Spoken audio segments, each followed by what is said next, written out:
the artist community that this was something that was going to be happening, and this was something to maybe pay attention to, and maybe this was something to look forward to. And so there was that kind of, I guess what you would call that base of chatter or buzz. And some of that seeps out into the larger non-art world. And then when the shares went on sale, there was already that kind of initial interest. So we could send out press releases to arts-related magazines, the arts columnists for the daily papers, for the glossy magazines, who had maybe already had a sense for this, maybe already had a sense for the fact that this was something that was happening. And then when the press releases, so their interest had been piqued, and so when the press releases went out, they could take it and say, oh wow, this does sound really interesting.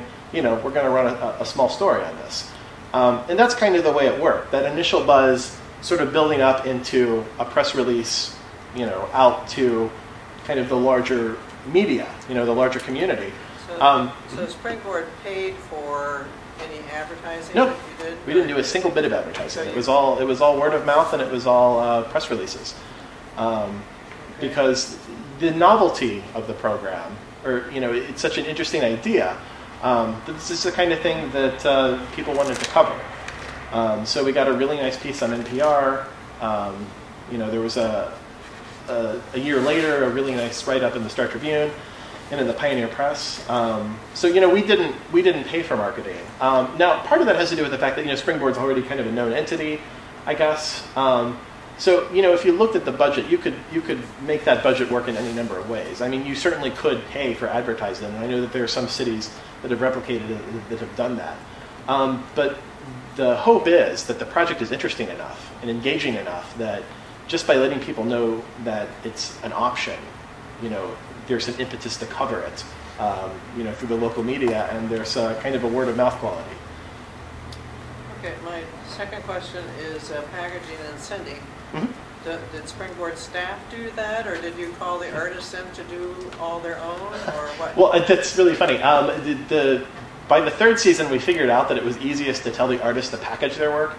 Just, like slap some plastic on it or something like that. And actually, some of the artists did get really creative with it. We had a really great ceramic artist last time that built these totally beautiful wooden boxes out of plywood. But he was a really great designer, and he made this plywood look really outstanding. So we have learned that it's ideal to have the artist package the work beforehand. But yeah, to put all the work into the crates and schlep it out to the sites and all that stuff, that's all Springboard staff. And that's what about postage or UPS or whatever? Oh, people pick it up. Oh, people. Yeah, I'm sorry if so there's pickup events where we bring the work to the events. People come to the events. They get to meet the artists, which is a big part of it too. Actually being able to meet the artist in the same way that you would meet a farmer at a farmer's market. And it also gives, people come and they pick up the work and they take it away. So you don't have to worry about, mailing or FedExing or any of that stuff. Okay, thanks. Yeah. I guess I'm not a mathematician, obviously, I'm an artist. So I'm just trying to figure out how this works. So $9,000 of it goes to the artist. Yeah. So then it's just a little bit over half. Yeah. Then how does that work that the people that are paying for a share pay $300, but then they're getting essentially $100 worth of work? Is that right? Or how much, what is the worth of the art that they're getting? Are they getting their $300 worth? Well, I mean, that's getting to be a more subjective question, right, I would say. Do you find that people are disappointed, or do you have shareholders keep coming back? Yeah, definitely shareholders have come back, but and that raises a really good point. A lot of the question that you hear sometimes is like, what if the artists flake out? Or, what if the work turns out to be crap? And that's why the jurying process is really important. You want to be sure that you're getting artists that have, when people submit their proposals, they have to make a proposal for the program. I'm going to make 50 pieces of work that do this, look like this. Here's my exhibition record. Here's some work samples. Basically proving that they have the capacity and the ability to make a quality product. So in that sense, yeah, if you do a good job selecting the artists, they will make quality work. And, we've never had anybody complain, or with very few exceptions. There's, of course, we've done this 4 times, so that's 200 people. You know, and in that 200, there have certainly been like 2 or 3 people that have said, you know, some of this stuff is garbage. But it's a very small minority, and that's almost just kind of a taste thing.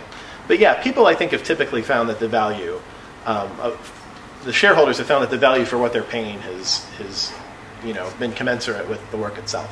Okay, so you think the artists do put in more than like $20 worth of work just because they aren't doing it? Yeah, exactly. I mean, it's definitely true that, you know, the artist could probably sell the work for more than $20. The trade-off is that it creates that avenue into those communities and, you know, into the shareholders' into those shareholders' homes that they might not have had access to otherwise.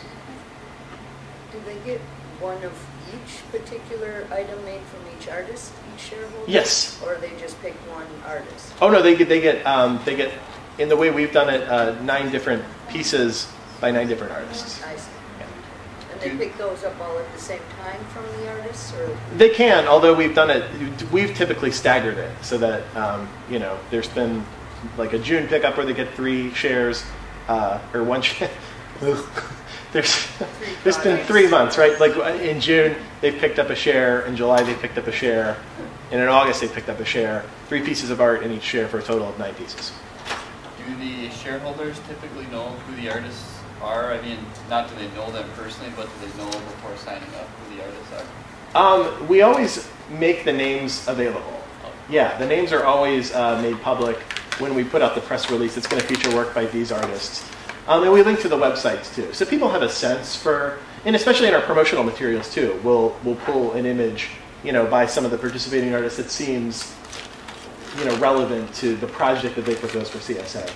So yeah, people know who the artists are, and they're able to, you know, see if that's generally the kind of work that they're going to be into or not. What level of presentation does the artwork usually take at matted, etc.? What if it's a stretched canvas? Yeah, it varies. It varies a lot. We've had a couple stretch canvases, smaller, obviously. Sure. You know, because they have to fit inside. I think in the call for work, yeah. In the call for work, we usually list the crate dimensions, which are usually like 1 by 1. You know, like 1 by 1 by 1. If it fits in a 1 by 1 by 1 cube, you know, you're in good shape. So yeah, I mean, it's been all over the place, from like, you know, rolled up prints to, you know, matted prints to, you know, even framed in a couple of cases. It just depends on what the artist is able to make, what the artist is able to put out, and how the artist decides the best way to spend the stipend is.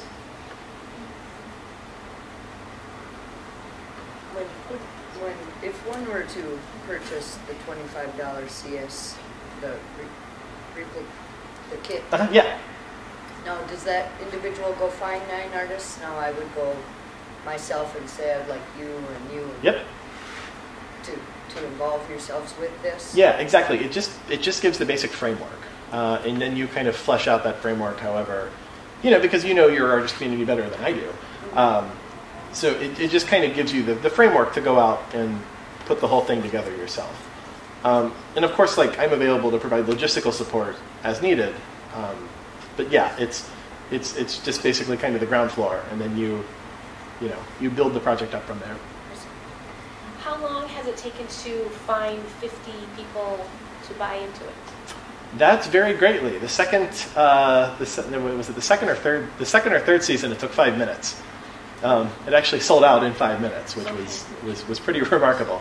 Other times it's taken, you know, longer. I think this last time it took us about a week and a half, 2 weeks. And there have been some programs in other cities where it's taken a couple of months. They were able to time it so that it all fit into the timeline. But yeah, I mean, it can take anywhere from 5 minutes to, you know, a month. It just sort of depends on how you're pushing it, you know, what kind of coverage you end up getting, all those sorts of things. But, you know, every time we've done it, it's sold out. And I think the vast, vast majority of replicated programs have sold out too at some point. You also had minartist.org as a site that you could even advertise on there. Yeah, absolutely. Yeah, and that's why MN Artist has been a great partner for this. That it already does provide kind of a marketing platform that people can use. I guess we got a speakeasy to go to. We're coming up. That's what I hear. Well, yeah, if you have any other questions, you can certainly come find me and ask me, or call me or email me. And otherwise, thank you all very much for listening to this presentation.